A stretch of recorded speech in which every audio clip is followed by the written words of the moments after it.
What's up mga bossing? Ito na po ang inaantay nyong update para sa ating ATR 160 from QJ Motor and Bristol Motorcycle.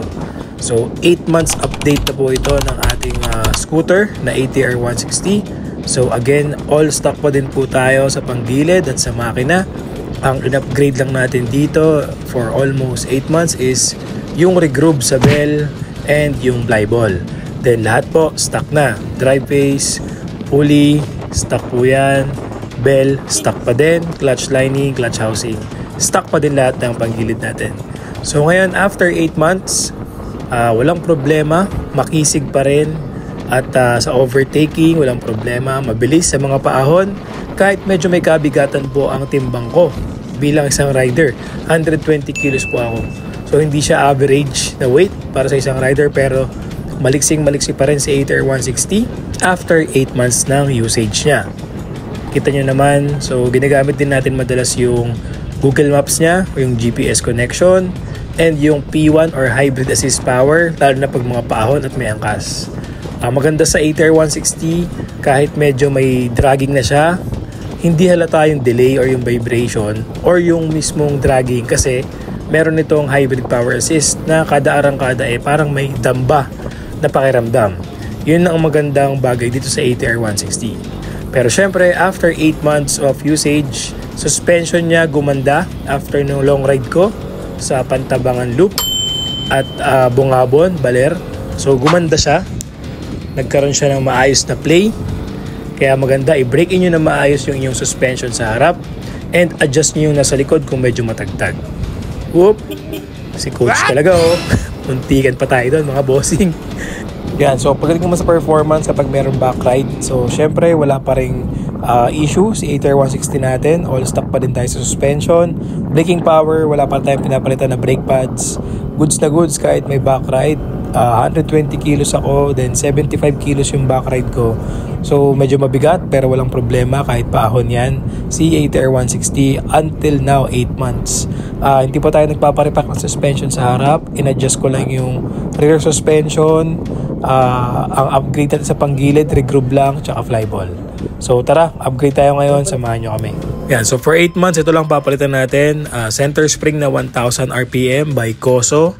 Tapos itong secondary spring seat na para siyang torsion something. Susubukan lang natin kung kasya. At pag kasya, very good. Iiwasan daw nito ang stress sa torque spring or center spring ng scooter, tsaka itong clutch spring na 1000 RPM. Pati itong side mirror na may LED para more visibility pag nag-long ride tayo sa mga madidilim na area. Yan, so andito na tayo sa shop ng tropa, malapit lang sa area to, sa San Jose del Monte, Bulacan. Kompleto rin dito mga bossing at kabisado na kasi ng mekaniko natin yung ATR 160, kaya dito tayo nagpapagawa ng mga wirings and iba pang mga accessories. So tara, let's go. Yan, so syempre after natin ma-install to, check natin yung feedback dito sa 1000 RPM na center spring ng Koso, tapos 1000 RPM na clutch spring ng NCY kasi wala ng Koso. Naghanap sana ako ng Koso para Koso tayo all the way. Ilo naman lang i-upgrade natin, tapos CVT cleaning. Kabisado na ng mga tropa natin yung ATR 160 natin dito sa area, kaya sila lang yung pinadadalang ko ng ATR 160 ko. Maayos naman yung trabaho nila dito mga bossing. So tara, check na natin yung upgrades after nito.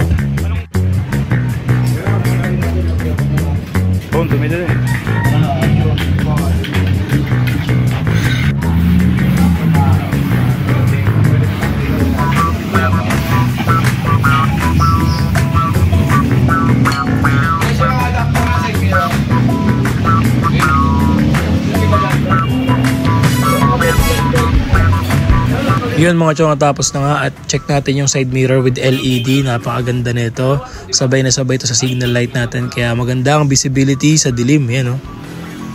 Hindi lang siya pampapogi, pang safety na rin siya, lalo na kapag may kasalubong ka tapos madilim yung kalsada. So kitang kita ka na may kasalubong. Mayroon din itong side signal light sa loob din ng salamin. Ganda, diba?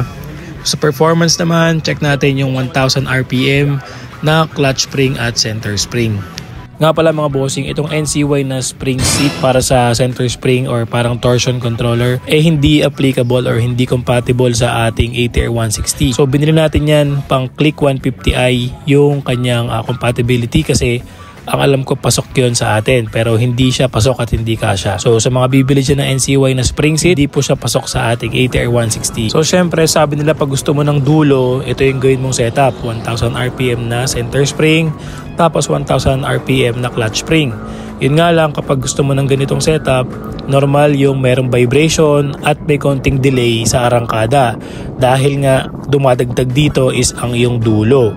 So sa ATR 160 naman, hindi ko ramdam yung delay dahil nga meron itong hybrid assist or mas mataas yung itong torque nito. So merong damba effect si ATR 160 kaya hindi masyadong obvious yung delay dito sa ganitong setup na 1000 RPM combo na center spring at clutch spring. Pero yung vibration talagang medyo evident siya. So maririnig mo yung vibration ng konti sa panggilid mo kapag naka 1000 RPM ka lang na center spring at 1000 RPM na clutch spring.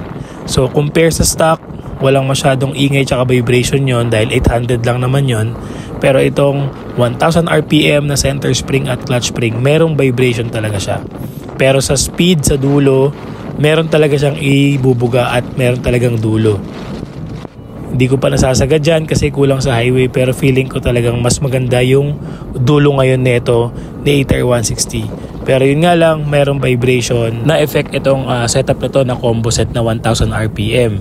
So gamit ko again dito is Koso center spring na 1000 RPM, pang click 150. Then yung clutch spring ko naman is NCY na 1000 RPM din. So goods na goods pa naman siya at kailangan ko maramdaman yung full potential nito sa open highway para makita ko kung talagang may dulo compared dun sa stock ko na 800 RPM. Pero syempre may effect yun kasi from 800 RPM nagtaas ka ng 1000 RPM. Kaya talagang tignan natin yung dulo na ito kung goods na goods na. Alright, so next vlog natin, try natin gawin yan. Pero so far, so goods. Obserbahan pa natin to for almost 1 week and then update ko kayo kung babalik ulit tayo sa stock na center spring at clutch spring or dediretso natin to para ma-reach natin yung pinaka-final na top speed ng center spring na 1K RPM at clutch spring na 1K RPM.